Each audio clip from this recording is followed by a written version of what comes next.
what I remember most is the first draw of breath I take underwater. It's just magical.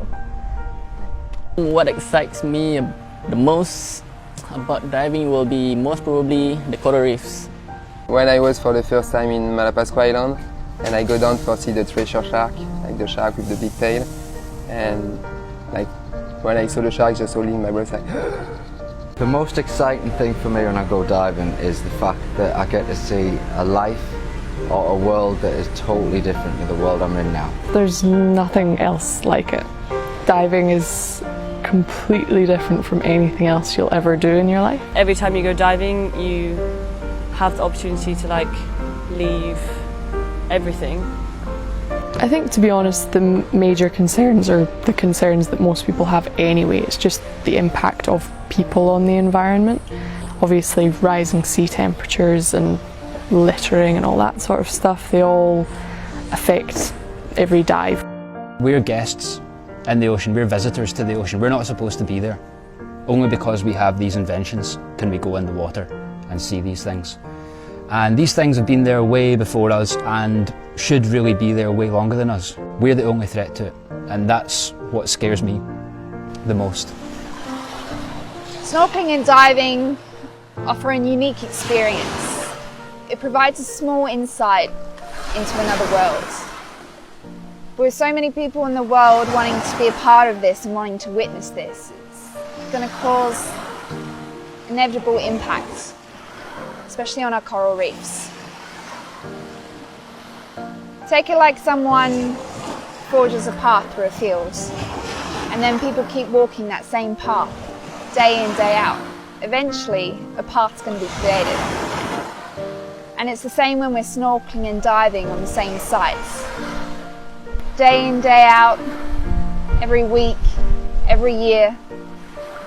Eventually, we're going to see the damage that we have from that small fin kick that we've done. Some species take up to 1 year to grow 2 centimetres. So with such slow regenerative abilities, that's going to take a lot of energy to recover from that. Putting your hand on a coral means it could shed its protective mucus layer, making it more susceptible to disease. So just all these small actions, multiplied by however many people are on those sites, it's going to have an impact. So what we need to do is step back and increase our self-awareness in the water. We need to know our limits in the water, what we feel comfortable with, whether the current's too strong, so it means we're going to be holding on to a bit of coral. Just thinking about these small things can really make a difference. Snorkeling, diving, it's a privilege, so let's treat it that way. So my advice to anyone going in the water would be to understand how important what you're seeing is to the world. So when we go underwater, have the respect that it deserves. So what that means is be in control of your diving. increase yourself about buoyancy and how is your position in the water. I always like to make my students work really hard on their buoyancy. One, it makes you feel more comfortable in the water, it means you can enjoy your dive a lot more, but also it just means that you're not going to be kicking anything that could be fragile or could be easily damaged. If we're kicking up sand, sand will drift and it'll drift on top of coral. The only way the coral can actually get rid of the sand is to create a mucus around the coral and slowly brush it off. And that takes 70% of its energy to do that. So if we're constantly kicking up sand on top of coral, we're going to kill the coral. So we have to really look after our finning.